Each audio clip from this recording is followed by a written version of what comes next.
Hello friends, welcome to Biswajoy YouTube channel. তো তোমাদের Bihar BPSC TRE 4.0 যে বিজ্ঞপ্তি, এটা কিন্তু খুব তাড়াতাড়ি প্রকাশিত হতে চলেছে।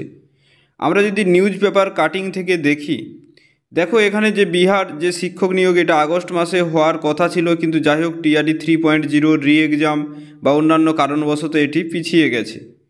তো এখানে দেখো আমরা পুরোপুরি যে বিহার বিপিএসসি টিআরই 4.0 যে বিজ্ঞপ্তি, এটা সম্পর্কে আমরা যে নিউজ পেপার কাটিং সম্পর্কে এখানে জানতে পারছি। দেখো সেখানে বিশেষ করে বিহার শিক্ষামন্ত্রী সুনীল কুমার জানিয়েছেন যে চতুর্থ যে ধাপ টিআরই 4.0 শিক্ষক নিয়োগের বিজ্ঞপ্তি খুবই তাড়াতাড়ি প্রকাশিত হবে।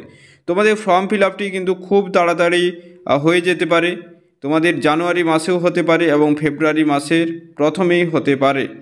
মনে রাখবে, এই পুরোপুরি শিক্ষক নিয়োগ প্রক্রিয়াটি খুবই দ্রুতভাবে হতে চলেছে। তো অবশ্যই প্রত্যেকেই প্রিপারেশন যেভাবে নিচ্ছ প্রত্যেকেই নিয়ে চলো। আর শীঘ্রই তোমাদের চতুর্থ ধাপে এই যে বিজ্ঞপ্তি, এটা তোমরা কিন্তু পেয়ে যাবে। সঙ্গে সঙ্গে তোমাদের এটাও বলে রাখছি যে এখানে 80,000-এর বেশি কিন্তু ভ্যাকেন্সি রয়েছে। টিআরই 4.0-তে 80,000-এর বেশি ভ্যাকেন্সি রয়েছে এবং এখানে 9, 10 এবং 11, 12-এ কিন্তু গতবারের তুলনায় বেশি ভ্যাকেন্সি আছে। তো দেখতেই পারছো তোমাদের চাকরি পাওয়ার সুযোগটাই অনেক বেশি এখানে আছে।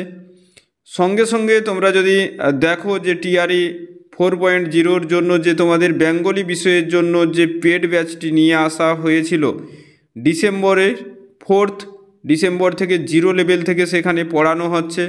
তোমরা যারা এখনও এডমিশন হওনি বিপিএসসির জন্য, তোমরা সেখানে মক টেস্ট পাবে, পিডিএফ নোটস পাবে, প্র্যাকটিস সেট পাবে। তোমরা যে স্ক্রিনে হোয়াটসঅ্যাপ নাম্বার দেখতে পাচ্ছ, এই নাম্বারে প্রত্যেকেই হোয়াটসঅ্যাপ করে নিও।